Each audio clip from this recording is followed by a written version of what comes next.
Bonjour à tous, ravi de vous retrouver sur Public Sénat pour des matins du Sénat consacrés ce matin à une réunion qui s'est tenue la semaine dernière autour des questions de bioéthique.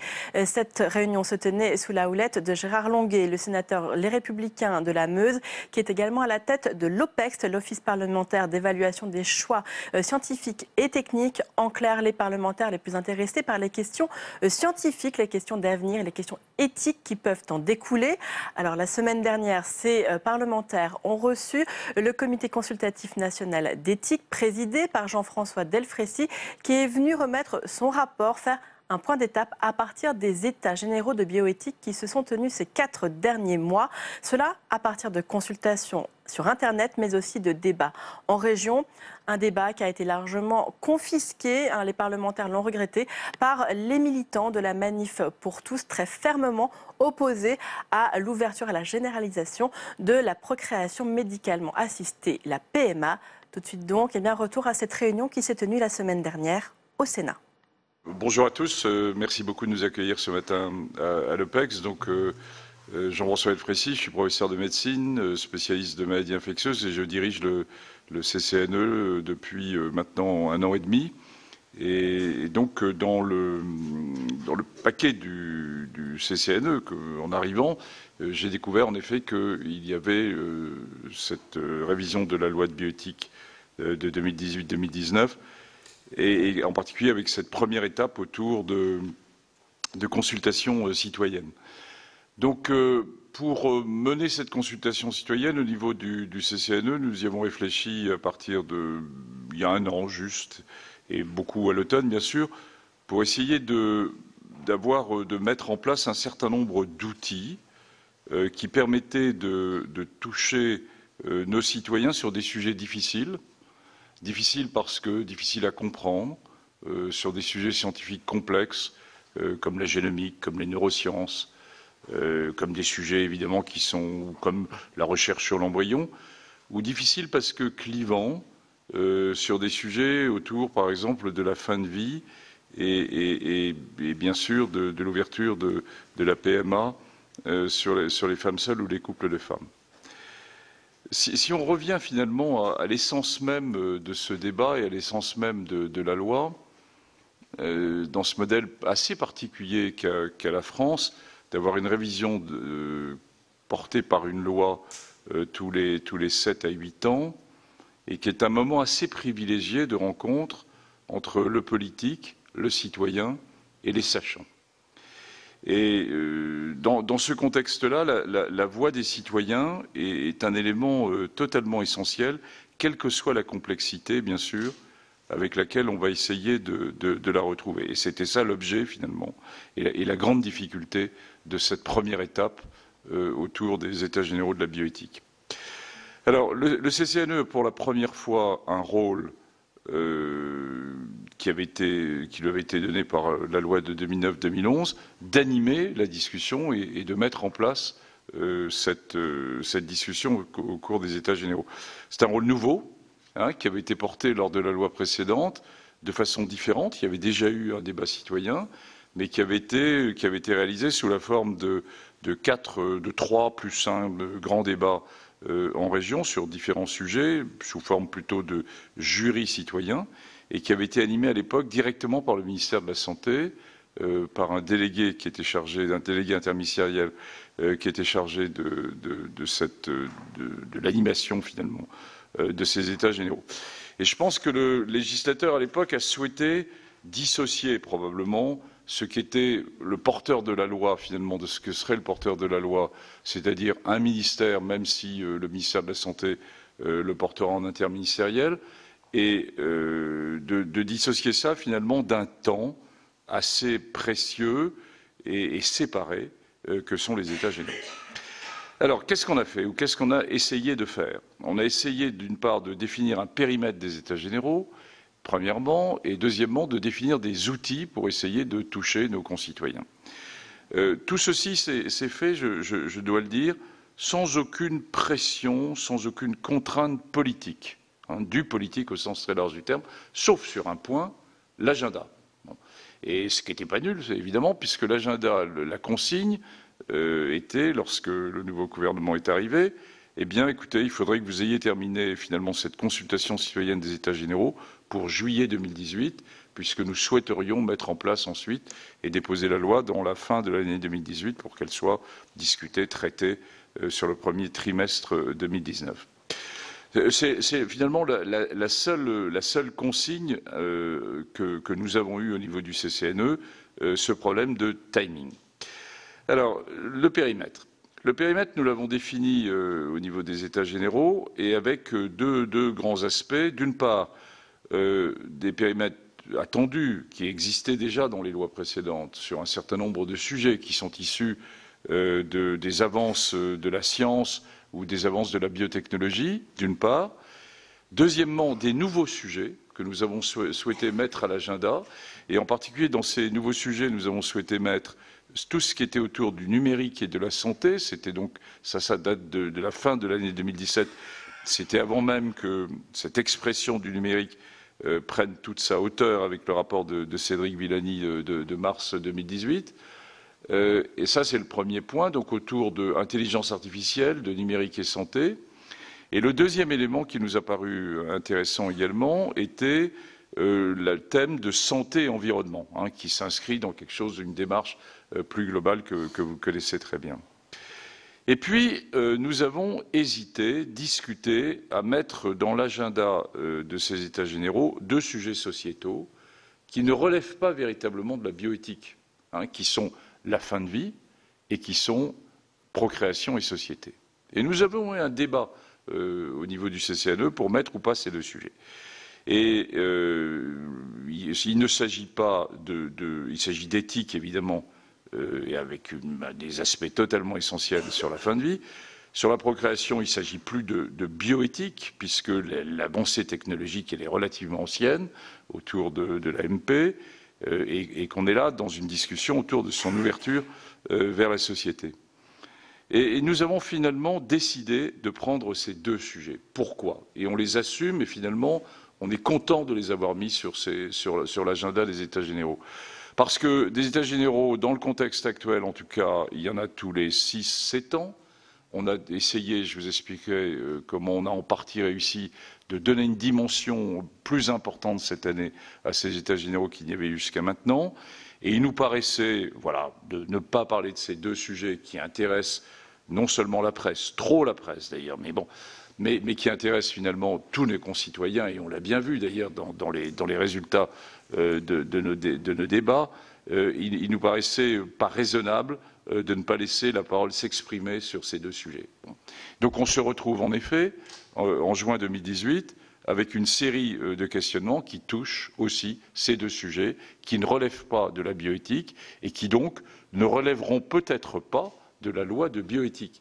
Et nous l'avons bien dit en permanence sur les différents outils qu'on a montés, que ce qui allait être discuté lors de ces États généraux ne se retrouverait pas forcément, évidemment, dans la bioéthique et dans la révision de la loi. Alors, moi j'ai dit et je maintiens qu'en décembre, que c'était une des missions les plus difficiles qu'on m'avait confiées. Bon, alors que j'ai eu des choses lourdes sur le sida, sur Ebola, mais là, c'est vraiment quelque chose de très difficile, c'est comment mettre dans un débat citoyen sur des sujets aussi complexes. Et finalement, c'est comment se crée la notion de débat public sur des sujets de ce type. Surtout quand ils sont sur des thématiques très spécialisées, où les outils habituels du débat public en France, qui portent sur des très grands sujets, ne sont pas forcément totalement adaptés à la construction de choses aussi fines que la discussion sur la bioéthique. Alors, on a créé 4 outils. Le premier, c'est de s'appuyer sur les espaces éthiques régionaux, qui sont ces nouveaux espaces éthiques qui n'existaient pas lors de la loi précédente, qui ont été constitués dans la période à peu près de 2011, qui existent au niveau de chacune des grandes régions françaises et qui ont porté les débats en région. Plus de 270 débats en région, sous des formes diverses, des débats également en Outre-mer, en Martinique, en Guadeloupe, en Guyane, à La Réunion, un débat en Polynésie, donc d'avoir une couverture aussi large que possible. Le mot que j'avais lancé avec le CCNE en janvier était que la bioéthique doit sortir du 7e arrondissement et doit aller se mettre aussi dans l'ensemble des régions françaises pour pouvoir entendre ce que pensent nos concitoyens. Deuxième outil, c'est un site web. C'est un site web qui était un site web qui existait déjà dans l'outil, je dirais, des commandes publiques. C'est un site web qui est le même, par exemple, qui a été utilisé pour accompagner les États généraux sur l'alimentation. Donc, bon, c'est compliqué un site web de l'adapter à des questions aussi fines que la bioéthique. C'est pas forcément le bon outil. Et puis inversement, ne pas avoir de site web en 2018, bon, vous comprendriez pas et vous m'interrogeriez pourquoi vous n'avez pas fait de site web. Alors, le résultat des courses, on a eu finalement plusieurs centaines de milliers de personnes qui sont venues sur ce site web, 150 000 passages uniques à peu près, je simplifie, et ce qui est le plus important, 65 000 propositions. 65 000 propositions qui ont été réalisées sur le web.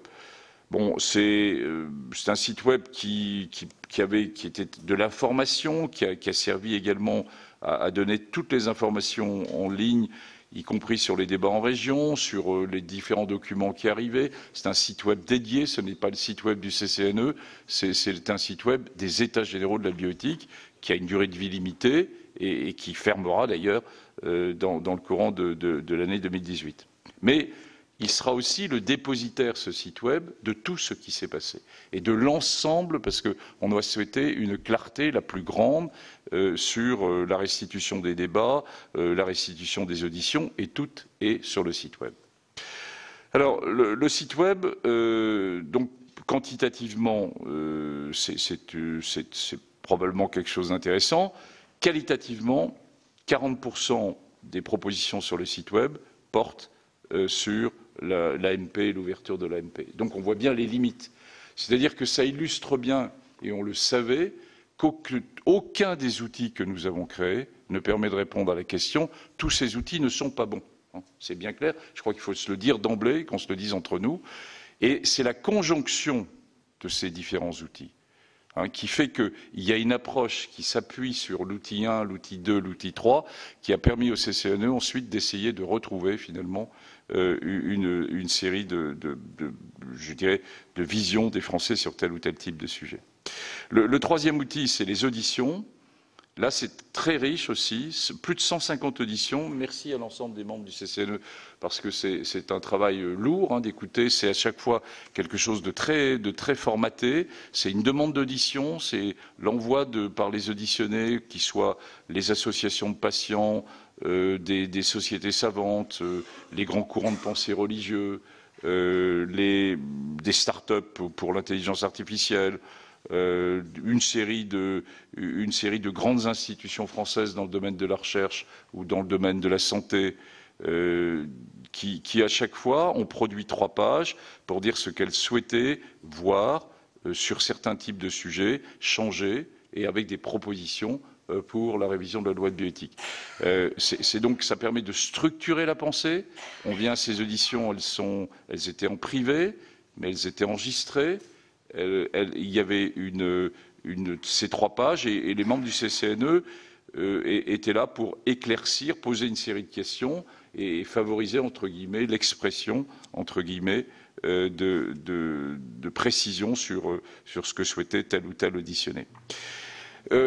Les auditions, c'est 150 auditions, 152 exactement.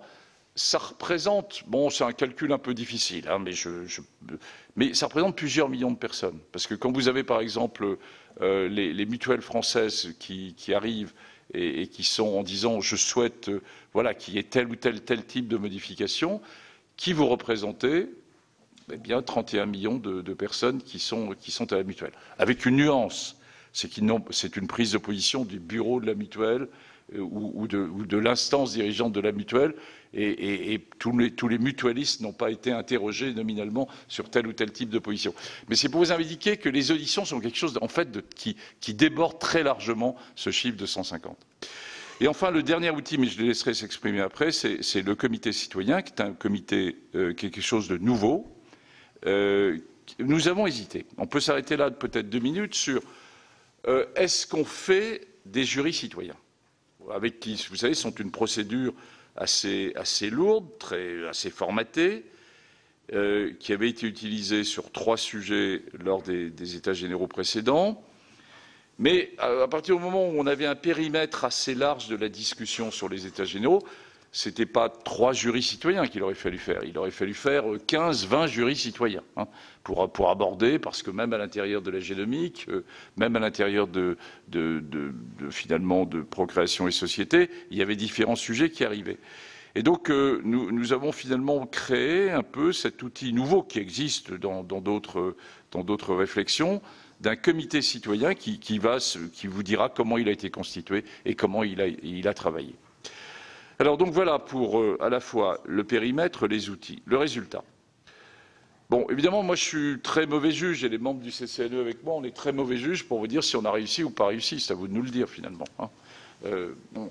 Cela dit, on peut aussi quand même s'exprimer sur le sujet. Bon, il nous semble que il y a eu un certain nombre d'éléments qui peuvent faire parler d'un succès, dans une certaine mesure, mais avec évidemment un certain nombre de mais. Alors, les éléments positifs, c'est d'une part les éléments un peu quantitatifs, que j'ai évoqués rapidement, mais une fois de plus, la bioéthique ne se construit pas sur des éléments quantitatifs. L'idée n'était pas de faire du monde, l'idée était que les gens puissent s'exprimer, qu'on puisse écouter les arguments sur des sujets difficiles.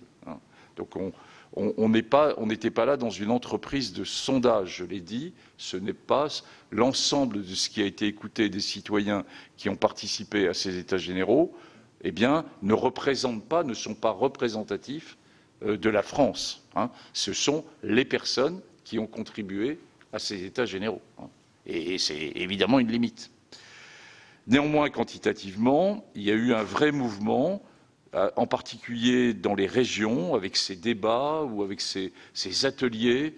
Un tiers de ces ateliers ou de ces débats ont eu lieu avec des jeunes. Donc c'est vraiment quelque chose de très nouveau qui s'est marqué, avec de jeunes étudiants, soit juristes, soit médecins, soit d'école infirmière, soit de sciences humaines et sociales.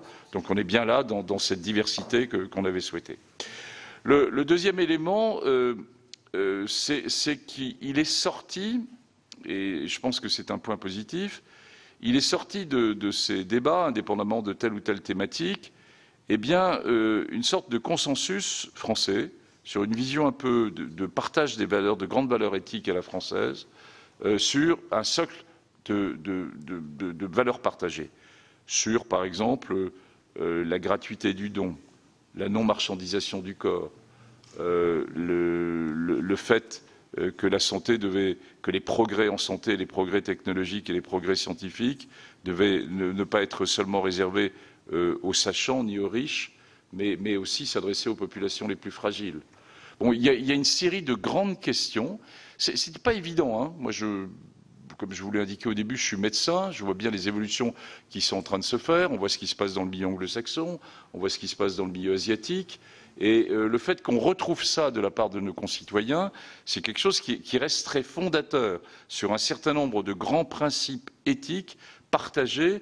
Est-ce qu'on peut parler d'éthique à la française? Je ne sais pas, mais après tout, pourquoi pas? Il faut aussi l'assumer. Il y a un certain nombre de choses dans la couverture sociale et dans les prises en compte de la santé qui sont des particularités françaises.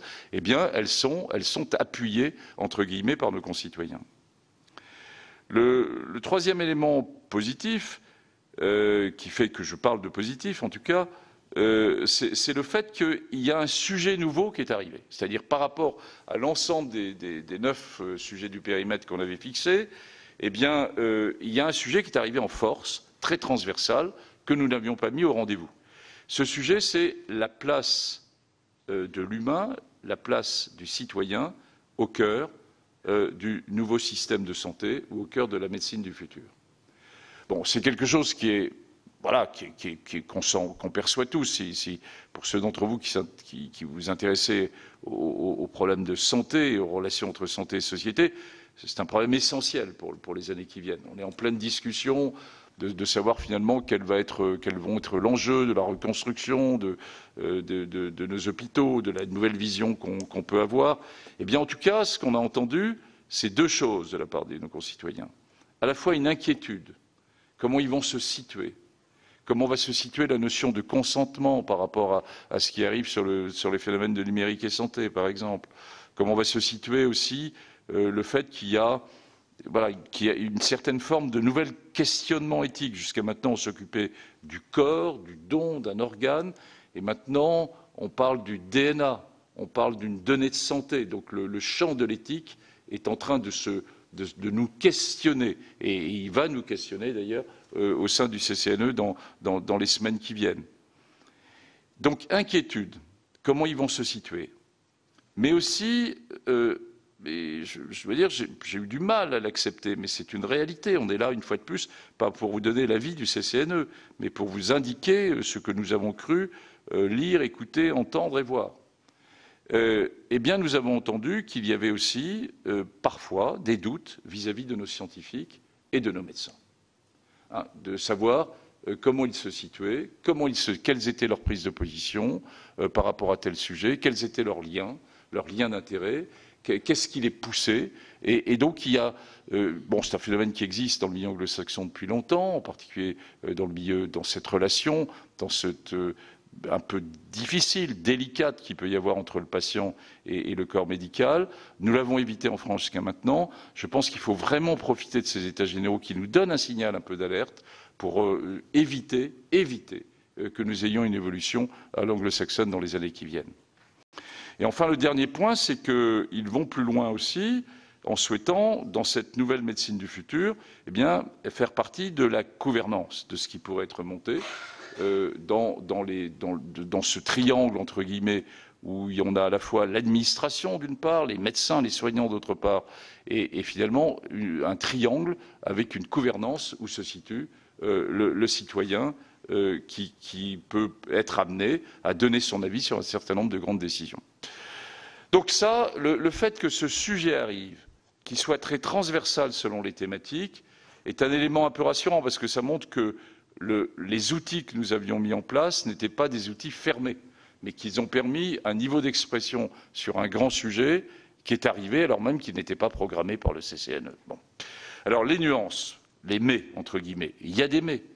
Il y a sur en particulier les deux sujets sociétaux, eh bien, le fait que nous avons, se sont emparés de ces sujets des groupes, entre guillemets, qui étaient déjà évidemment dans la réflexion, qui avaient une vision particulière dans un sens ou dans un autre d'ailleurs. Et c'est bien qu'ils aient pu s'exprimer, c'est très très bien qu'ils aient pu s'exprimer. Mais évidemment, le fait qu'ils s'expriment de façon majoritaire sur certains sujets au niveau du site web limite évidemment l'importance qu'on peut attacher à tel ou tel type de sujet.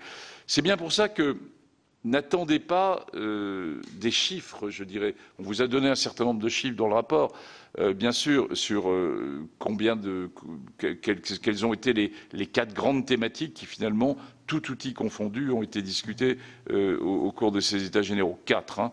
D'une part, la procréation, deuxièmement, la fin de vie, troisièmement, la génomique, et quatrièmement, la place du citoyen au cœur du système de santé. C'est ça, les 4 grands thèmes, les 4 grands socles qui sortent de ces États généraux. Bon, et après, eh bien, selon les outils, eh bien, il y a des modulations évidemment qui sont à faire. Alors, juste pour terminer, avant de laisser la parole au comité citoyen, qui a été vraiment un outil très important aussi et nouveau et qui doit prendre le temps de dire ce qu'ils ont fait et ce qui est récent en toute indépendance vis-à-vis du CCNE. Peut-être 2-3 points. Sur procréation et société, tout le monde, beaucoup poussé par les médias, souhaite parler de l'ouverture de l'AMP sur les femmes seules ou les couples de femmes. C'est un sujet.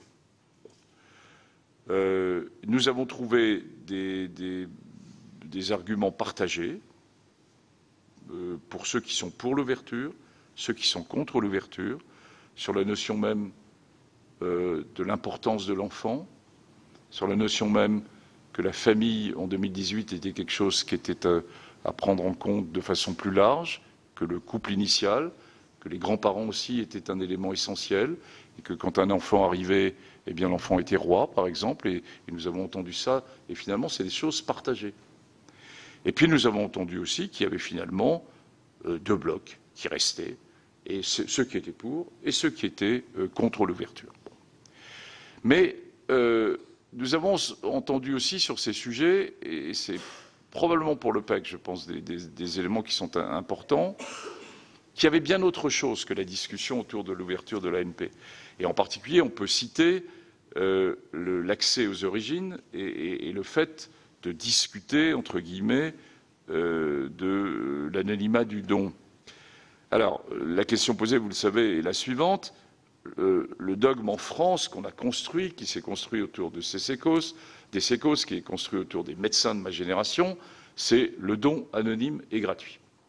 Et c'est un don auquel tiennent nos concitoyens, cet aspect gratuit. De l'autre côté, on a les premiers adultes issus des dons de sperme de sécos, qui sont plutôt des 35-40 ans, qui commencent à arriver, et dont certains d'entre eux souhaitent, voilà, et on est bien là dans un phénomène de l'autonomie, du choix éthique de l'autonomie, souhaitent avoir un accès aux origines. Et le ressentent de façon très importante à titre individuel. On peut d'ailleurs noter qu'il n'y a pas eu besoin de loi pour indiquer aux familles ce qu'elles allaient dire, et qu'on est parti plutôt il y a une trentaine d'années dans le secret, puis qu'ensuite le fait qu'il y avait un père biologique a été annoncé relativement tardivement, et que maintenant la majorité des familles en France l'annoncent dès l'adolescence. Hein. Donc il y a bien une évolution qui s'est faite sociétale autour de cette question. Donc le dogme, le besoin pour certains de l'accès aux origines, et puis, et on est typiquement dans la question de bioéthique, l'innovation technologique majeure, des banques de données qui existent, en particulier dans le modèle des Mormons à Salt Lake City, mais qui sont en train de se monter ailleurs aussi, avec des banques de données de génomique, avec du séquençage à haut débit qui est en train de révolutionner complètement notre contexte de génomique, où on peut se faire séquencer soi-même, 1 500 $, ça va beaucoup baisser dans les années qui viennent, même pas dans les années qui viennent, dans les mois qui viennent. Vous avez des jeunes start-up qui prennent votre séquençage, qui font une analyse phylogénétique avec la base de données de Salt Lake City et qui trouvent 6-7 séquences qui sont proches de la vôtre. Il y en a une à Tokyo, il y en a une autre je ne sais pas où, puis il y en a une autre à Toulouse et vous êtes de Perpignan. Et voilà, ça allume. Et puis ensuite, il y a des données sociétales puisqu'il y a la banque de Big Data qui est en face. Les Mormons en ont fait une vision mondiale, mondialiste, hein, et tout ce qu'ils ont dans leur base de données, je le rappelle, et les fait avec l'autorisation des personnes qui ont donné à la fois pour être séquencées et pour donner un certain nombre d'informations de type séquence. Donc voilà, c'est une très belle question qu'il y a pour cette loi de bioéthique. Que fait-on? Que fait-on? On a un dogme, on a un désir à titre individuel et on est bien dans l'autonomie, et puis on a cette éruption technologique qui fait qu'on peut bien sûr continuer à dire qu'il y a un dogme, et inversement que ce dogme va être chahuté par cette arrivée de l'éruption technologique. Bon, voilà, il y a bien sûr une autre question qui va se poser sur la procréation, qui est autour de l'autoconservation des ovocytes et de la cryoconservation des ovocytes, qui est un vrai sujet aussi, qui est sorti des États généraux, et en particulier avec des questions autour d'un certain nombre d'associations de personnes, et aussi, bien sûr, des sociétés savantes sur la capacité que nous avons à avancer dans cette direction. Sur la fin de vie, je terminerai là-dessus, je vais laisser la parole au comité citoyen.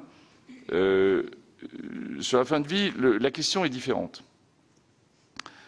Il y a un socle assez solide que nous avons perçu pour voilà, dire, reconnaître voilà, sur un sujet difficile auquel on est tous touchés, ou on va être tous touchés, donc qui intéresse beaucoup plus de monde, je dirais finalement, que celui de l'AMP, hein, pour voir les choses en face. Hein. C'est nous tous qui sommes intéressés.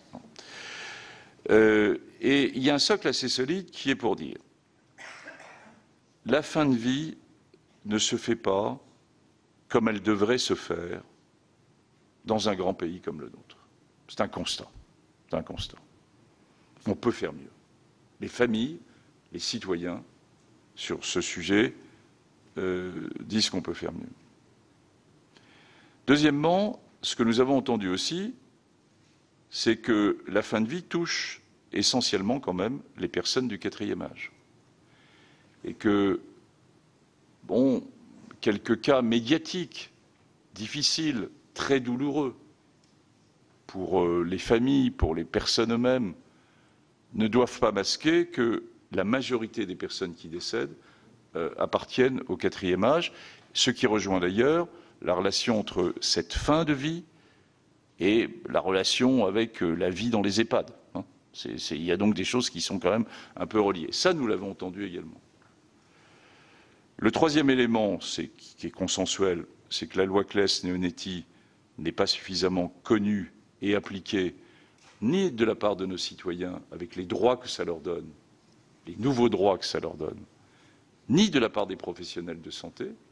Il y a une grande hétérogénéité de connaissances et d'applications selon les régions, selon les structures hospitalières, et même, je dirais, moi, dans mon hôpital, au sein même d'un même hôpital. Bon.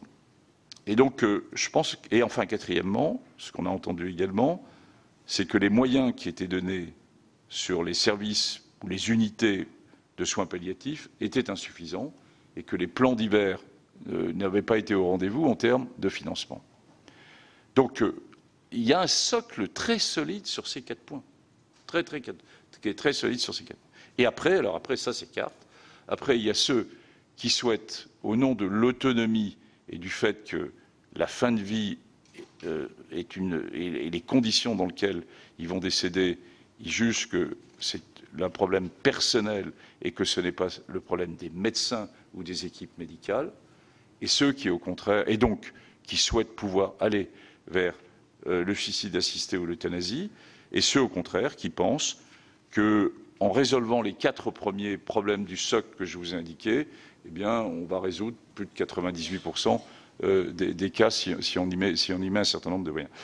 Donc je dirais que c'est un peu différent quand même du modèle sociétal et des questions sociétales autour de la procréation, puisque là, on a finalement une certaine forme de consensus sur 4 points solides, et puis qu'après, par contre, ça diverge. Voilà, bah, écoutez, j'ai terminé. Peut-être que dans les questions, et ça me permettra de laisser la parole à certains membres du CCNE, on avait souhaité mettre beaucoup de choses sur l'intelligence artificielle numérique et santé. Donc on vous y répondra plus précisément. On a quelques trous dans la raquette où on n'a pas eu de succès sur santé et environnement, hein, probablement parce que, alors que c'est évidemment totalement essentiel, que nous avions nous-mêmes sorti un avis sur santé et environnement au mois de septembre avant les États généraux, mais que probablement voilà, c'est des zones de discussion qui sont pas les mêmes, les personnes qui s'intéressent à santé et environnement n'étaient pas ceux qui étaient au rendez-vous de la révision de la loi de bioéthique, et puis qu'il y a des sujets sur lesquels il y a des mesures très ponctuelles qui ont été discutées autour du don d'organes, avec des choses relativement précises qui sont dans le rapport et sur lesquelles on pourra répondre à vos questions là-dessus. Voilà, merci beaucoup. J'ai été un peu long, mais ça permettait de situer l'ensemble. Et où je pense que cet exercice un peu d'éléments de démocratie sanitaire est un élément vraiment totalement important, je pense, sur les grandes questions qui vont nous arriver par la suite, sur les choix de santé, et qu'il est totalement essentiel que les usagers de santé puissent être au rendez-vous des questions qui sont posées. Merci, Monsieur le Président. Non, vous n'avez pas été trop long sur ce sujet. Restituer dans un premier temps, la méthode était absolument indispensable puisque toute méthode peut introduire un biais et vous avez eu l'honnêteté de montrer quels étaient les biais possibles et quelles en étaient les conséquences. Vous nous avez ouvert l'appétit sur le dialogue et je suis persuadé que les parlementaires ici présents, comme d'ailleurs tous ceux qui ont des convictions et qui les expriment, se nourriront des travaux. Le comité citoyen est un groupe. Ce groupe a été composé de 22 personnes, hommes et femmes de toutes générations, d'horizons divers et variés. Nous avons été constitués et mandatés par les États généraux de la bioéthique pour en faire une lecture critique. Nous nous sommes réunis pendant 4 week-ends, de février à mai, et nous avons été sensibilisés aux enjeux de la bioéthique. Nous avons eu toutes les informations nécessaires pour réfléchir au sujet choisi. Les intervenants étaient de qualité et ont permis une remise en perspective de nos sentiments, de nos intuitions et nos opinions a priori. Nous avons rédigé 3 opinions, une première sur le processus des États généraux de la bioéthique et 2 autres sujets que nous avons choisis, premièrement sur génomique en préconceptionnel et deuxièmement sur la fin de vie. Tous ont été rédigés en toute indépendance.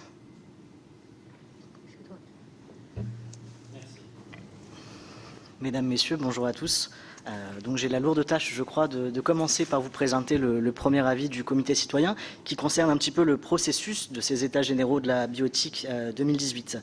Nous l'avons observé de près, nous sommes beaucoup questionnés et pour venir directement au vif du sujet, pour nous, pour le comité citoyen, il s'agit d'un succès.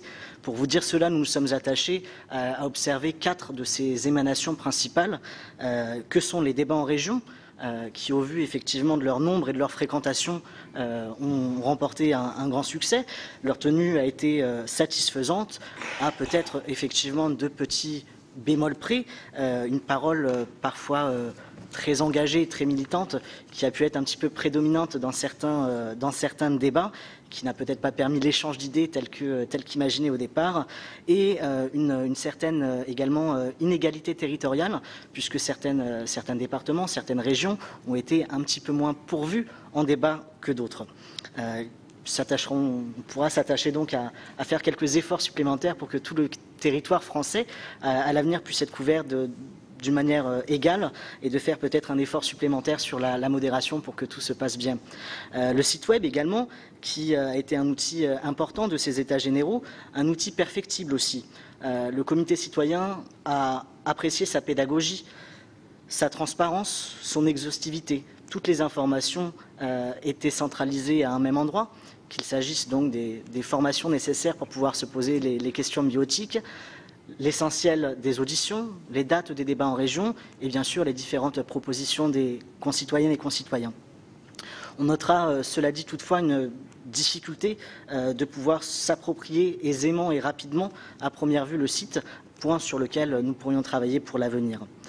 Les auditions du CCNE, troisième émanation de ces états généraux, pour les auditions auxquelles nous avons pu assister ou qui nous ont été rapportées, nous avons noté une qualité d'écoute et une bienveillance. Il s'agit vraiment d'un fil rouge sur ces auditions du CCNE. Le comité citoyen a également apprécié la stricte égalité du temps de parole des personnes auditionnées. 1 heure pour chaque organisme, association, etc. Nous pouvons simplement peut-être regretter le fait que le contenu des échanges de ces auditions n'ait pas été publié en ligne au détriment uniquement finalement du support que les auditionnés ont fourni au CCNE et qui, lui, en revanche, était disponible sur le site des États généraux de la bioéthique. Et enfin, le médiateur, sa présence était, selon nous, un choix judicieux. Nous avons constaté qu'il a été peu sollicité, ce qui pourrait vouloir dire que le débat a été d'une manière plus ou moins sereine, et en tout cas, sa réactivité aux différentes questions, doutes, plaintes qu'il a reçues, nous pensons, a pu confirmer un petit peu et amener cet espace de sérénité pour pouvoir dialoguer et débattre autour de ces 9 grands sujets. La conclusion finalement de ces 4 grandes émanations des États généraux, c'est la mobilisation citoyenne. c'est factuel, elle était réelle. Peut-être sommes-nous un peu exigeants, le comité citoyen l'a trouvée quelque peu insuffisante et a pu réaliser, je dirais, 3 suggestions, peut-être pour pouvoir l'amplifier à l'avenir. La première, qui est essentielle, concerne la communication, et particulièrement le budget alloué à la communication. Les états généraux, les différents sujets, les thématiques auraient pu peut-être être plus relayés, ou mieux relayés tout du moins. Elles l'ont été bien sûr, mais sur des canaux, j'allais dire, de diffusion, somme toute traditionnels, peut-être avec un budget un peu plus conséquent, aurions-nous pu avoir une communication plus large sur de nouveaux outils. Cela aurait permis au plus grand nombre de concitoyens et de concitoyennes de se saisir de ces sujets et donc de pouvoir en débattre. Ce point est vraiment important pour nous. Nous avons également souhaité amener la suggestion d'un comité citoyen permanent. Cela permettrait pour le CCNE d'avoir un relais citoyen dans l'opinion publique et donc peut-être de sensibiliser, et cela au quotidien, sur le long terme, chacune et chacun. Et également donner au CCNE un éclairage strictement citoyen. Bien sûr, ce comité devrait être renouvelé régulièrement. Enfin, concernant la révision des lois de bioéthique en France, il nous semble, au vu de l'avancée scientifique, des progrès, que 7 ans, c'est un délai, somme toute, très long comparativement à ces avancées. Peut-être la révision de ces lois bioéthiques devrait-elle intervenir tous les 5 ans et non plus tous les 7 ans. Je vous remercie. Je vais donc laisser la parole à Marilyn qui va vous présenter le second avis du comité citoyen. En effet, pour ce qui est de notre opinion sur la génomique, nous avons eu un sujet très intéressant, mais également complexe, car ce sujet génère beaucoup de fantasmes, mais aussi beaucoup d'espoir thérapeutique. Pour nous, c'est un petit peu assez difficile, puisqu'il a fallu réfléchir aux pathologies à cibler pour les tests génétiques en prénatal, par exemple aujourd'hui la trisomie 21. Il nous paraît essentiel de se concentrer sur les pathologies qui font l'objet d'une quasi-certitude de leurs indications génétiques, en écartant celles qui font l'objet d'une simple suspicion. Nous pensons qu'il faut prévoir le devenir des données que l'on découvre à l'occasion des tests génétiques sans les avoir cherchés.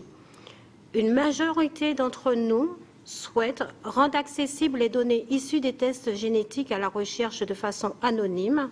En revanche, nous étions partagés sur leur communication aux patients sans leur consentement. Ensuite, nous nous sommes demandé s'il fallait ouvrir l'accès à un diagnostic génétique préconceptionnel. Faut-il les ouvrir à tous ou seulement aux populations dites à risque? Une position majoritaire au sein du comité citoyen souhaite un accès à tous, mais une forte minorité souhaite limiter l'accès. Enfin, nous avons eu des consensus au sein du comité, comme par exemple sur la prise en charge de ces tests génétiques par la sécurité sociale. Je laisse la parole à mon confrère. Et le dernier avis, la dernière opinion du comité citoyen, qui est celui sur la fin de vie. Pourquoi ce sujet? C'est un sujet bien sûr qui est important et vous l'avez rappelé, professeur Delfraissy, qui nous concerne tous directement. C'est un sujet qui s'est révélé beaucoup plus sensible que ce que nous pouvions imaginer ou attendre. Il y a eu certaines prises de conscience, finalement, de toutes les questions sous-jacentes que ce sujet de la fin de vie si large englobait. Questions que nous n'avions peut-être pas imaginées en décidant de choisir ce sujet de la fin de vie. Le comité citoyen a pu, après discussion, trouver certains points d'accord, certains consensus, sur 3 points en particulier. Le premier, c'est la méconnaissance d'un certain nombre d'éléments fondamentaux, d'un certain nombre d'éléments clés. La loi Claeys-Leonetti, d'une part, bien entendu, et l'existence également du système de soins palliatifs en France. Le second consensus, c'est les faiblesses de la loi actuelle. La loi actuelle, pas ou mal connue, pense le comité citoyen, est mal définie et surtout mal appliquée en réalité. Et pour une majorité d'entre nous, au-delà de son application toute relative, elle est également incomplète. Cela conduit malheureusement à des situations dramatiques que je ne vais pas exposer puisque toutes et tous nous les connaissons aujourd'hui.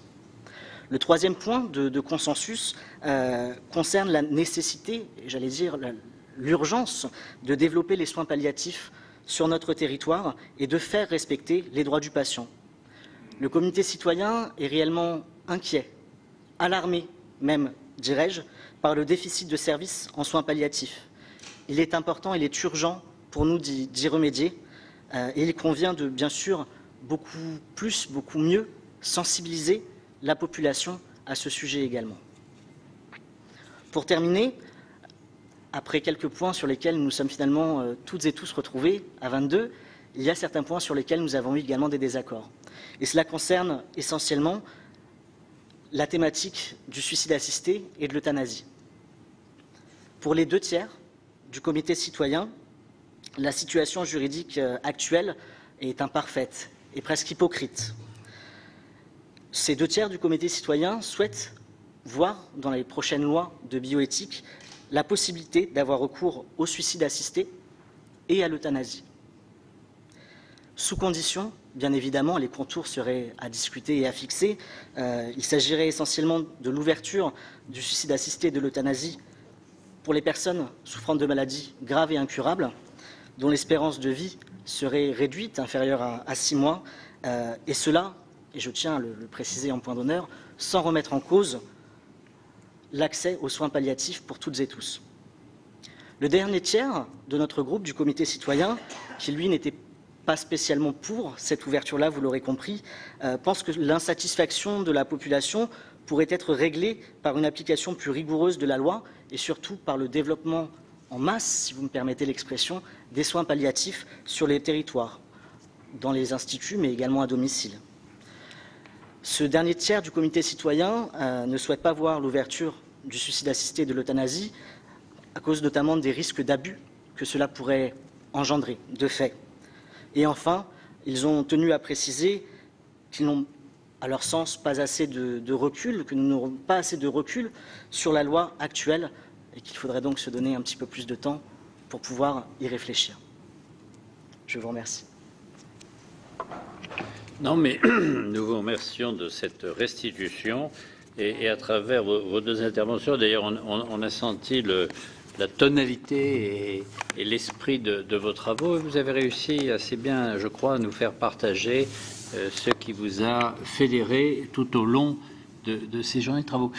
Moi, je suis président, je vais donner beaucoup la parole parce que j'aime bien animer ce débat. Je voudrais quand même dire que nous sommes ici dans une institution. Alors évidemment, sous le tableau de Saint-Louis, on est amené à essayer d'être le plus juste possible, mais enfin, la vie de parlementaire n'est pas facile et la démocratie parlementaire cherche sa voie en permanence depuis 2 siècles dans notre pays. Je voudrais me réjouir à la fois de la qualité des états généraux, du fait que l'on ait pu se parler sans s'affronter, tout en affirmant ses convictions. Il y a une espèce de triangle magique. Il faut à la fois se parler. On ne peut pas demander à ceux qui parlent d'un sujet d'abandonner leurs convictions. On peut leur demander de faire l'effort de comprendre les convictions qu'ils ne partagent pas. Et notre travail de parlementaire, et c'est d'ailleurs notre dignité de député et de sénateur, c'est un petit peu de faire aboutir, de faire de la maïeutique, en tous les cas, de faire en sorte que notre communauté nationale se retrouve dans des décisions. Ce n'est pas un exercice facile. Vous évoquiez tout à l'heure un comité citoyen permanent, j'ai presque envie de dire qu'il existe, ça s'appelle l'Assemblée nationale.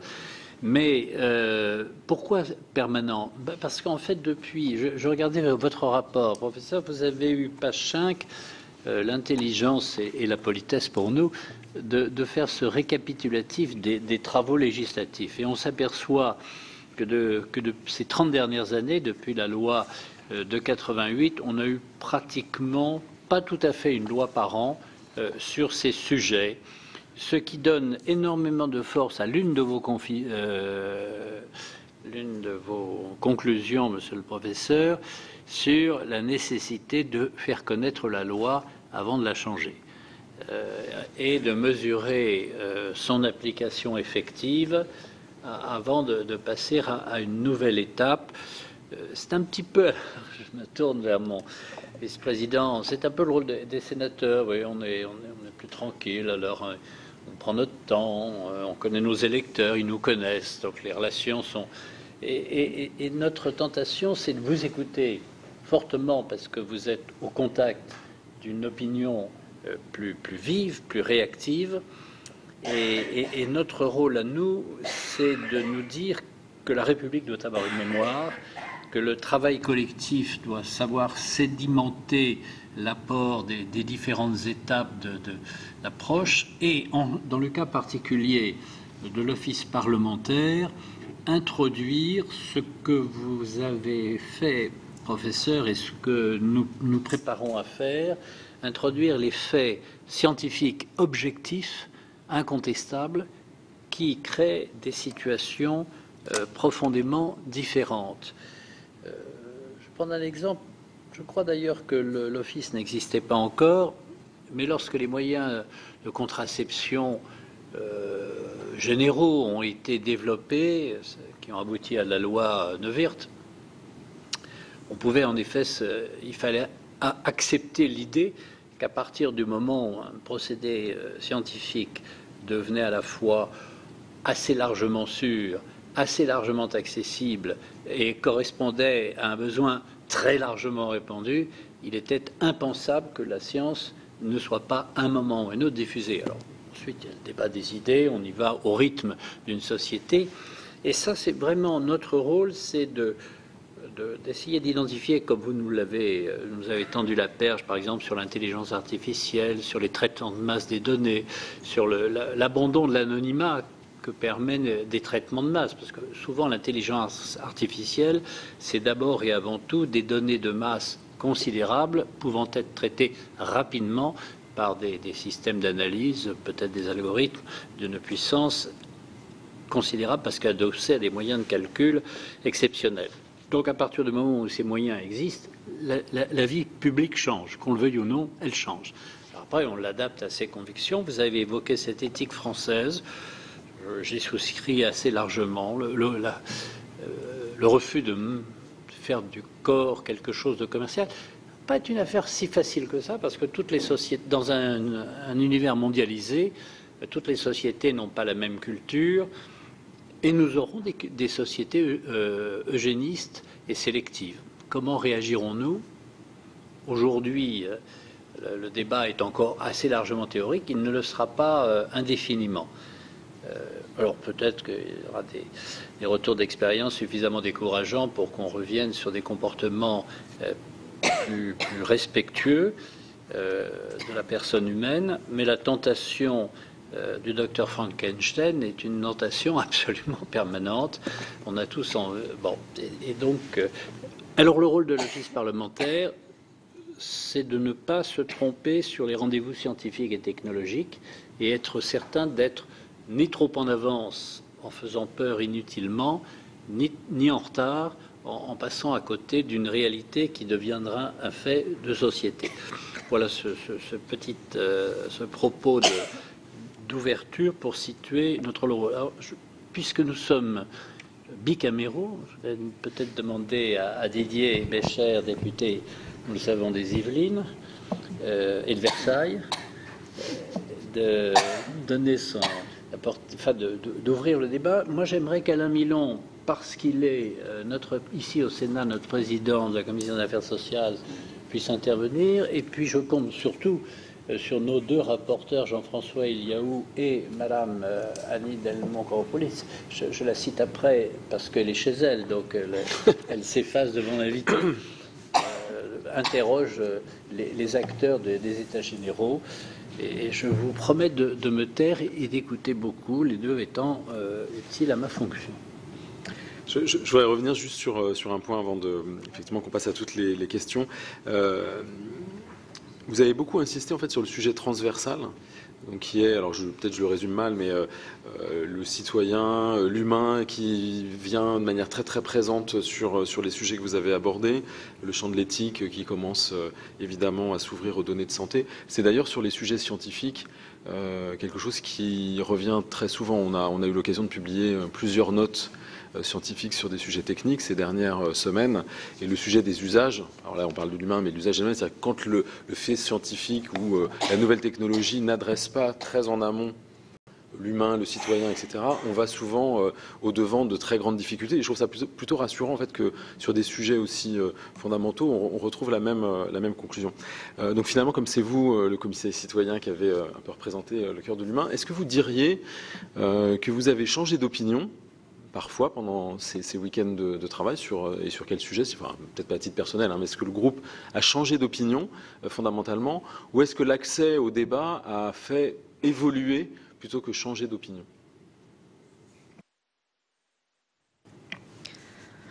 Les débats ont duré de février à mai.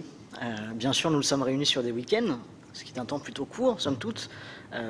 Mais je vous prie de me croire, il y a ensuite les semaines que l'on passe seul à réfléchir, à un petit peu ressasser toutes ces discussions, ces exposés d'experts, et puis les questions que l'on peut se poser à notre niveau, qui n'est pas bien élevé, certes.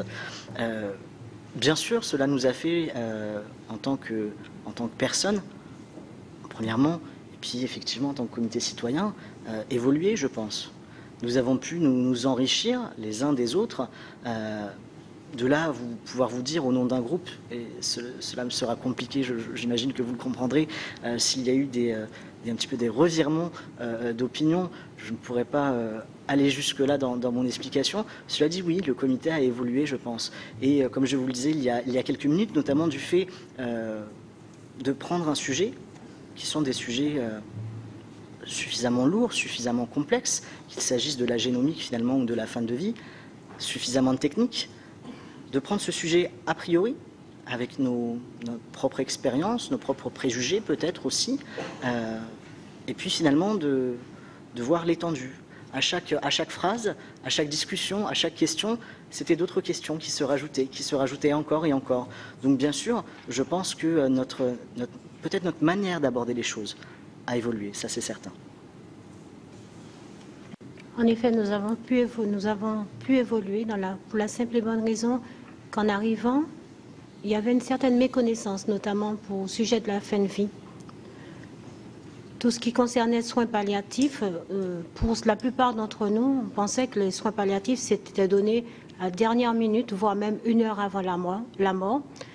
Après les différents sujets, les différents débats, les différents intervenants, nous nous sommes rendus compte que on a eu, loin de là, les soins palliatifs peuvent avoir lieu au moins 6 mois avant la mort.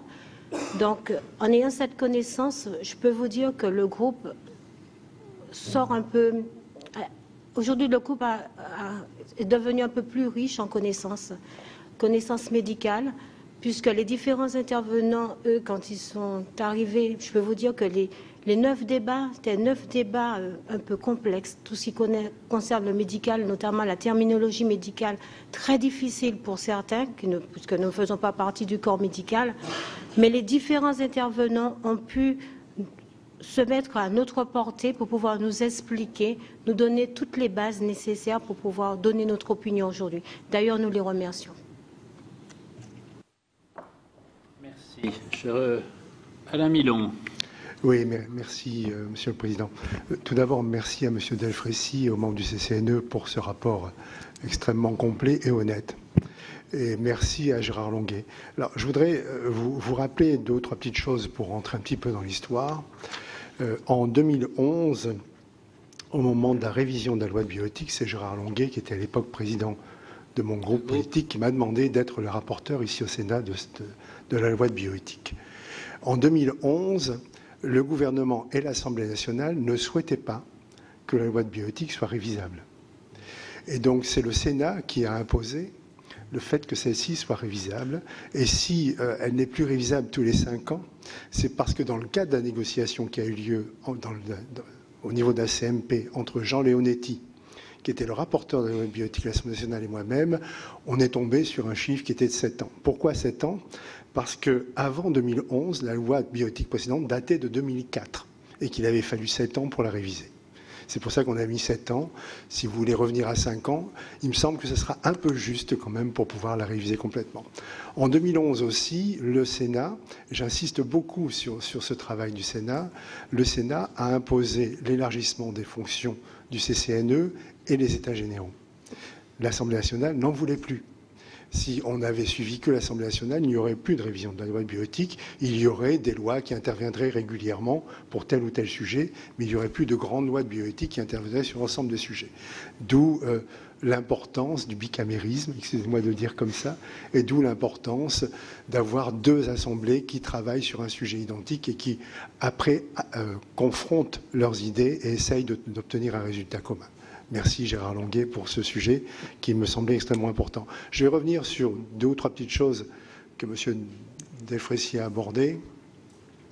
Je crois en effet que les lois de bioéthique doivent concerner la bioéthique et non pas les débats sociétaux.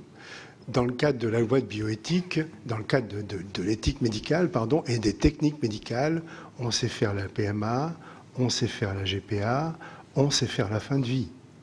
Il n'est donc pas question de revenir sur le savoir.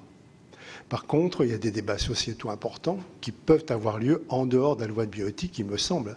C'est le débat sur la PMA, le débat sur la GPA, pour faire plaisir à mes collègues, le débat sur la fin de vie, peut-être. Mais en attendant, la loi Leonetti-Claes a été votée il y a à peine 1 an en arrière. Tous les décrets d'application de cette loi ne sont pas encore passés. Et je rappelle simplement que dans la loi Leonetti-Claes, il y a l'obligation de mettre en place sur l'ensemble du territoire national des soins palliatifs, qui n'est pas encore fait. Donc on a peut-être le temps de revoir le problème de l'euthanasie, le problème du suicide assisté. Laissons d'abord s'appliquer la loi Leonetti-Claes et on verra ensuite. En tout cas, je ne souhaite pas que ni la PMA, ni l'euthanasie, ni la fin de vie, ni la GPA ne viennent polluer des débats, excusez-moi du terme, ne viennent polluer des débats de la loi de bioéthique sur le transhumanisme, sur l'eugénisme, sur la recherche sur l'embryon. Faut-il définir un pré-embryon ou non, etc.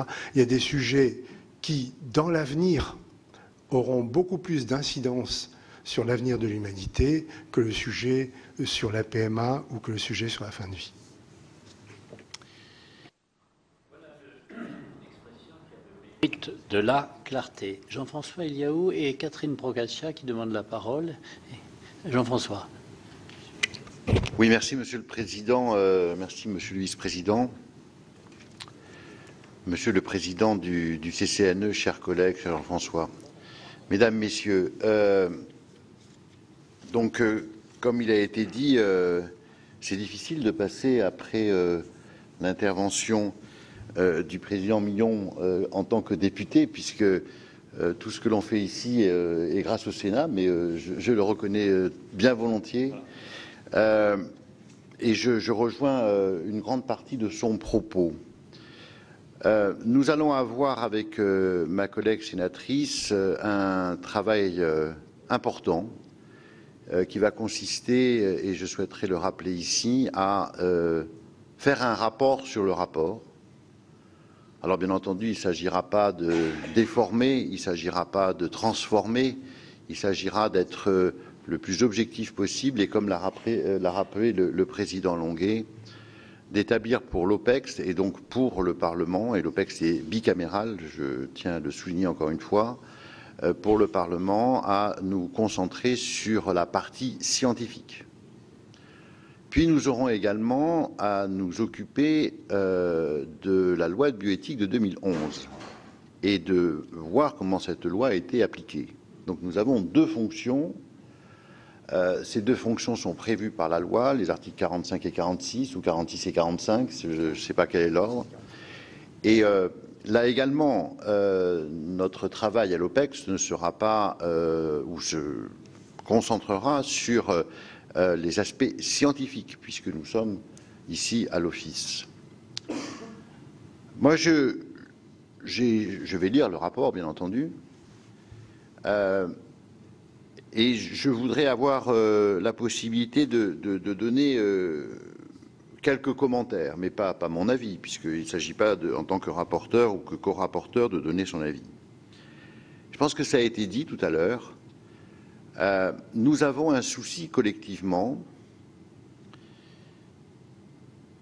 parce qu'il s'agit de trouver l'équilibre le plus parfait possible, si tant est qu'on puisse être parfait quand on est parlementaire et citoyen, ou citoyen et parlementaire. Donc un équilibre le plus parfait possible entre la temporalité législative et la temporalité du progrès scientifique. Et ces deux temps et ces deux cinétiques n'ont rien à voir l'une avec l'autre. C'est ça la difficulté. C'est ça le problème, le nœud du problème. Ça a été dit tout à l'heure. Il faut sédimenter, c'est le président Longuet qui l'a indiqué.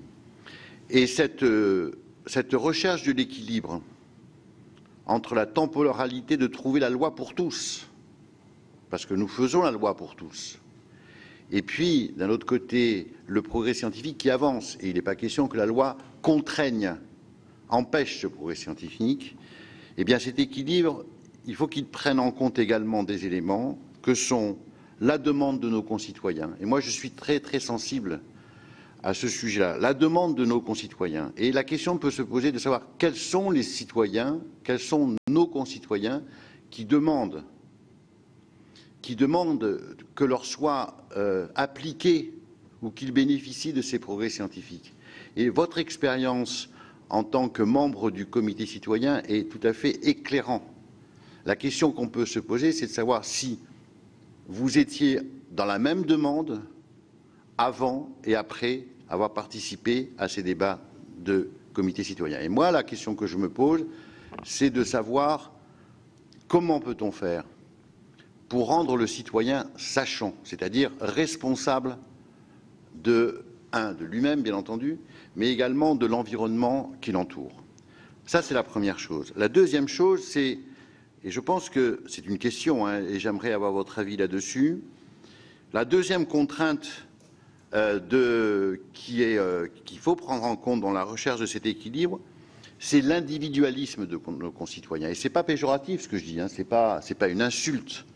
Bien entendu, lorsqu'on est dans une famille et qu'on a un enfant qui a une maladie génétique, on ne veut pas que ça se reproduise. On ne veut pas que d'autres personnes et d'autres familles ayant des enfants présentant la même pathologie puissent avoir également ce type de problème. Mais on est dans l'individualisme. Et je prends un autre exemple qui est un peu plus léger, si je peux dire. Il ne faut pas confondre le droit à l'enfant et le droit de l'enfant. Et ça, c'est un point extrêmement important. Et je ne critique pas l'individualisme. Et je parle à vous parce que je pense que c'est important. Il ne faut pas confondre l'individualisme, qui est quelque chose qui est compréhensible, avec le fait que la société veut tout. Non, c'est une contrainte à prendre en compte dans notre recherche d'équilibre. Et puis la troisième chose, et alors là, c'est plus pour les professionnels de la recherche, la loi ne doit pas... Elle doit encadrer, bien entendu. La loi doit être pour tous, mais attention à ce qu'elle ne soit pas une entrave au progrès scientifique et au progrès de la recherche de notre pays. Et ça, c'est quelque chose qui est extrêmement important. Pourquoi? Pas par fierté nationale, il y a un peu de ça, bien entendu, mais également parce que si nous ne faisons pas de la recherche de haut niveau, voire même de très haut niveau dans notre pays, nous serons submergés, ou nous risquons d'être submergés, parce qu'il y a l'ouverture des frontières, bien entendu, nous risquons d'être submergés par les résultats de la recherche d'autres pays, sans qu'on puisse contrôler l'efficacité de la véracité de ces travaux. Donc attention, voilà les trois paramètres, moi, qui m'obsèdent quelque part dans cette recherche de l'équilibre entre la temporalité législative et la temporalité du progrès scientifique. Je vais donner la parole à Catherine Procaccia. Je voudrais vous prier d'accepter les excuses d'Annie Delmont-Koropoulis, qui a été obligée de nous quitter pour des contraintes sérieuses. Elle voulait souligner, je crois que vous y serez sensible, l'enthousiasme du comité citoyen et d'une façon plus générale, professeur et président en l'occurrence, la mobilisation que vous avez organisée très très largement. Sa seule question, peut-être plus avec votre regard plus global, c'est au fond, est-ce que vous avez l'impression que le web et le comité citoyen, ce sont deux logiques différentes? C'est-à-dire qu'il y a chez nos citoyens, ils l'ont dit d'ailleurs très directement, à la fois, pas une découverte, parce que ce sont des problèmes qu'on connaît plus ou moins, mais un approfondissement rapide de ces sujets majeurs. Dans le web, on sent que des gens qui ont des convictions, et c'est tout à fait légitime d'avoir des convictions, ont sauté sur l'outil pour peser dans le débat. C'était donc la question d'Annie. Ce que je vous suggère, c'est que Catherine puisse s'exprimer, puis on vous donnera la parole en fonction de ce que vous ressentez. J'ai évidemment apprécié l'intervention d'Alain Milon, puisqu'il a dit du bien de moi, mais c'est pas tellement pour c'est pas seulement pour cette raison. C'est pour cette volonté très très claire de distinguer ce que l'on sait faire et qui relève du choix de société, et ce qu'évoquait à l'instant Jean-François Eliaou, ce que l'on ne sait pas faire et que l'on doit s'autoriser à approfondir pour pouvoir le maîtriser, c'est-à-dire la recherche scientifique, sachant, alors là c'est mon expérience d'homme politique, à partir du moment où vous ouvrez une technologie, il est peu vraisemblable qu'elle reste confinée. Il est même impossible. Catherine. Alors ça ne veut pas dire qu'il faut faire n'importe quoi, mais il faut savoir que la pression sera forte. Merci, Président. Une question et une remarque. La question, j'ai vu là en feuilletant rapidement votre rapport qu'il y avait eu des comités lycéens.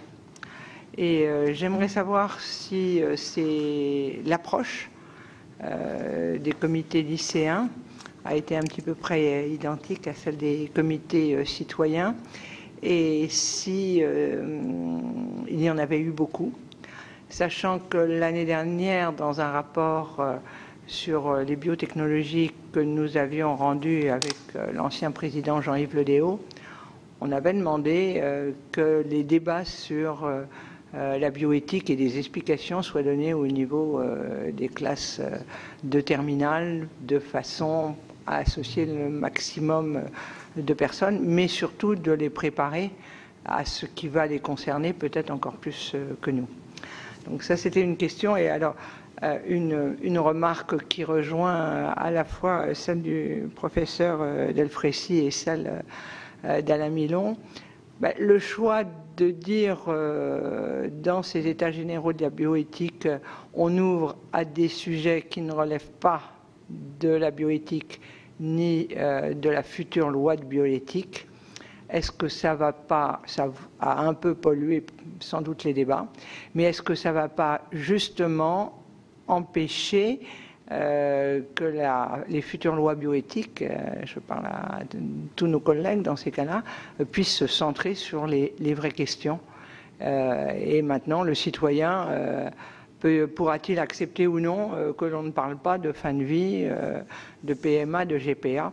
J'ai jeté un œil sur Twitter pendant que vous parliez, et je voyais que les propos du professeur Delfraissy, qui sont clairs par rapport à ces débats qui ne relèvent pas de la loi bioéthique, étaient forcément critiqués et remis en cause. Je veux dire, le pire, c'est l'indifférence. Donc, ouvrir un débat me paraît... Alors, justement, on va ouvrir le débat, et peut-être ceux qui souhaitent, dans l'équipe des organisateurs des États généraux de la bioéthique, questionner, réagir ou s'exprimer au regard du point de vue des parlementaires qui est assez ouvert, mais qui me rappelle bien le rôle du législateur. Je vais répondre sur un ou deux points, et puis je laisserai sur peut-être pour qu'on aborde peut-être au sujet du problème du numérique et santé qu'on a assez peu abordé, et où il me semble qu'il faut qu'on y passe quelques minutes. Sur des questions qui ont été posées. Y a-t-il eu des comités lycéens? Non, pas vraiment. Quand on cite comité lycéen, il y a vraiment un comité citoyen qui est là, et donc vous avez vu comment il s'était organisé en toute indépendance par rapport au CCNE. Par contre, en région, dans la façon dont les espaces éthiques régionaux ont organisé les débats, les ateliers, il y a eu un certain nombre d'ateliers réalisés au sein des lycées. En région parisienne, par exemple, j'ai accompagné l'espace éthique régional de la région parisienne dans plusieurs lycées, à la fois en banlieue et aussi de lycées intramuros. Il y a par ailleurs, nous organisons au niveau du CCNE, nous avons organisé une grande réunion avec un certain nombre de lycées de toute la France, il y a maintenant 3 semaines, et 400 lycéens à Paris, et qui portaient justement sur différents sujets, à la fois un mélange de sujets très scientifiques, très technologiques, et puis aussi autour de la PMA, parce qu'ils l'avaient choisi. C'est ça qui est important. Sur le fond, ça rejoint le problème de la formation, ce que vous dites, complètement, et qui est sorti d'ailleurs à plusieurs reprises. C'est-à-dire, c'est comment ne pas s'arrêter, je dirais, à ce mouvement qui s'est créé là au cours des derniers mois, et comment faire une proposition, et ça sera d'ailleurs probablement dans l'avis du CCNE du mois de septembre, qui est, là on est resté extrêmement neutre, une fois de plus, c'était notre rôle, factuel, vous décrire ce que nous avions lu, écrit, entendu, etc. Mais nous aurons un avis, on va reprendre notre liberté pour donner un avis sur un certain nombre de points.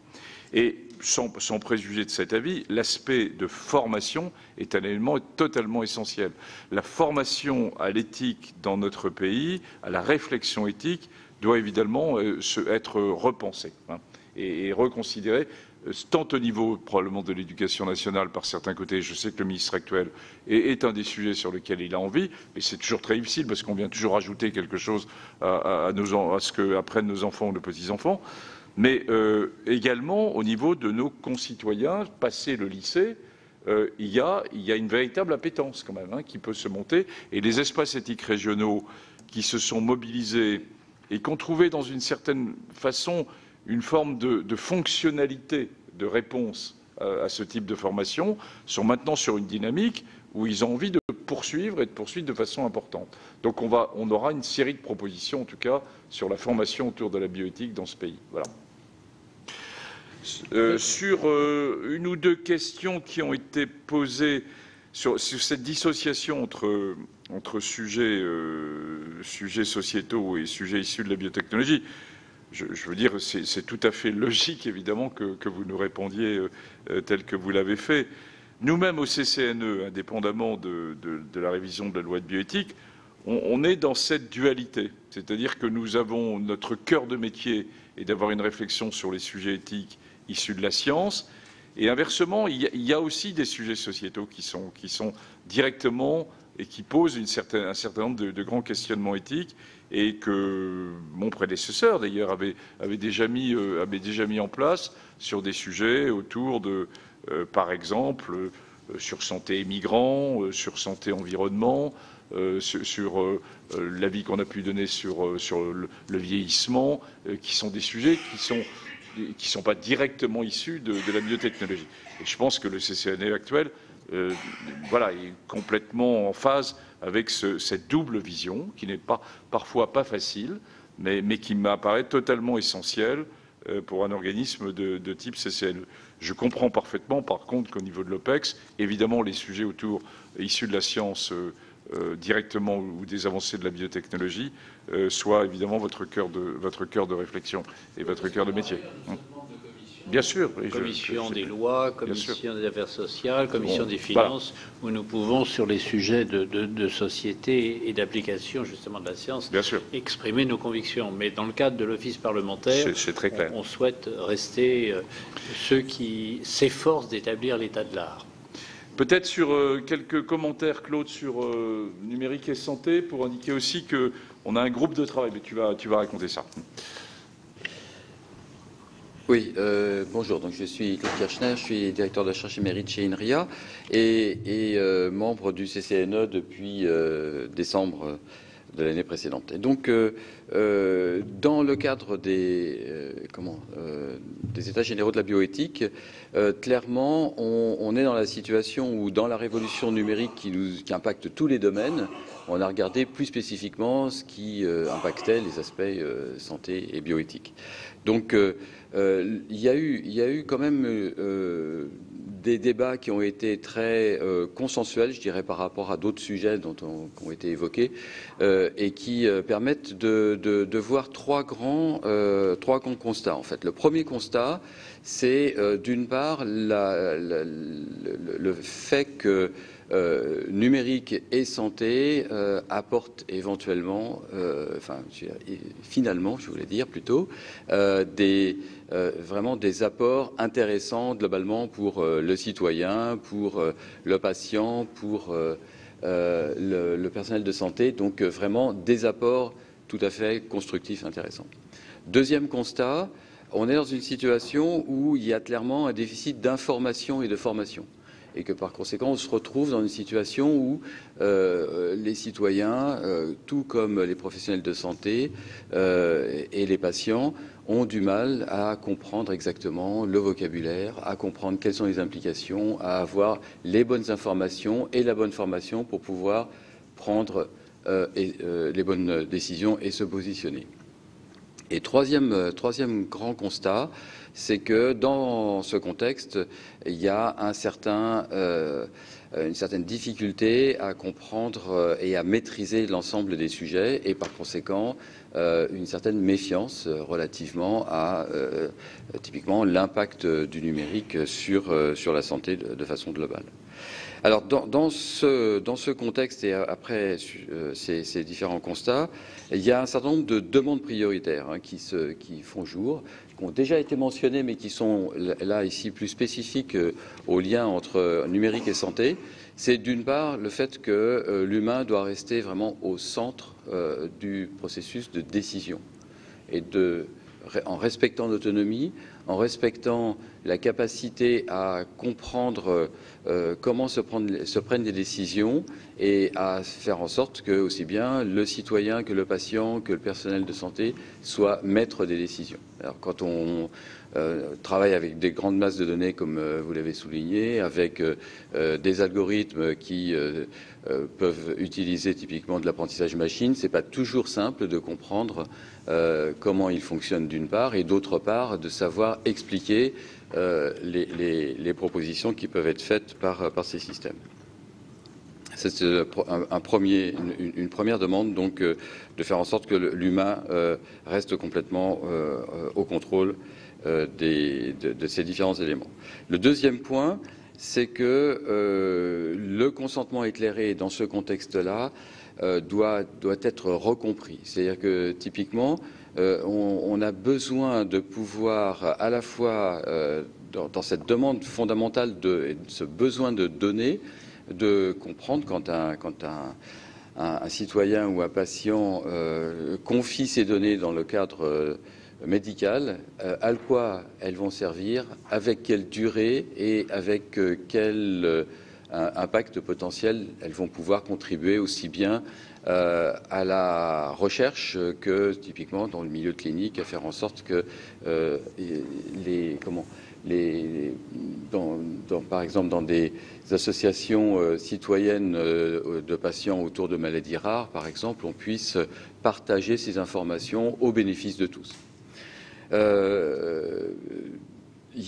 Pour faire court, et je ne citerai pas forcément tous les éléments, l'idée, qui est aussi fondamentale, c'est de faire en sorte que, dans le cadre de la désertification médicale qui apparaît aujourd'hui, en particulier en France, dans certaines régions ou dans certaines parties du territoire, on puisse utiliser de façon comprise tout ce qui concerne la télémédecine.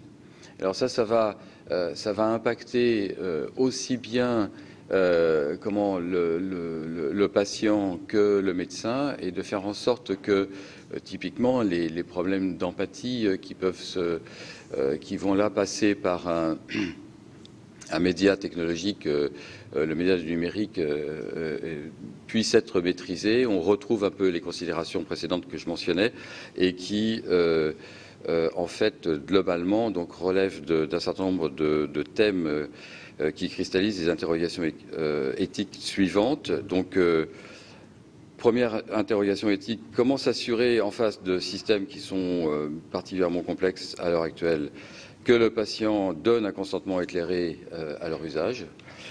Deuxième point, qui est responsable en cas d'erreur que ce soit la machine, l'algorithme, le médecin, l'humain, à quel niveau est-ce qu'il faut comprendre les choses?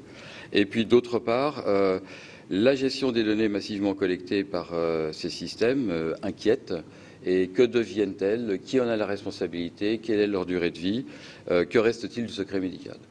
Donc globalement, typiquement dans le cadre de ces états généraux, le numérique, l'intelligence artificielle, la robotique sont en forte connexion avec tous les sujets qui ont été abordés, d'accord, à un niveau ou à un autre, d'accord, soit de façon complètement profonde, soit en apportant une visibilité, une capacité à synthétiser à la fois de l'information et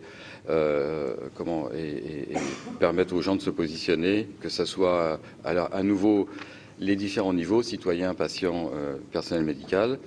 On peut bien sûr mentionner de façon tout à fait particulière les aspects génomiques d'une part, les aspects télémédecine d'autre part, et globalement l'organisation de l'ensemble du système de santé qui est complètement impacté. Voilà, merci. Voilà pour cette réunion consacrée aux questions de bioéthique qui s'est tenue la semaine dernière au Sénat, cela sous la houlette de Gérard Longuet, président Les Républicains de l'OPEX, l'Office parlementaire d'évaluation des choix scientifiques et techniques. Le comité consultatif national d'éthique est venu donc remettre son rapport à la suite des états généraux de bioéthique qui se sont tenus ces 4 derniers mois. Vous l'avez vu, la réunion a porté sur la PMA, la procréation médicalement assistée et l'opportunité de la généraliser, mais aussi sur la question de la fin de vie et notamment celle du suicide assisté. Notez que cette réunion n'était qu'un point d'étape pour le CCNE avant la remise d'un rapport, cela avant la fin de l'été et avant la révision des lois de bioéthique, cela sera pour 2019. Vous pouvez toujours voir et revoir toutes les auditions sur notre site publicsénat.fr. Très bonne journée sur les chaînes parlementaires.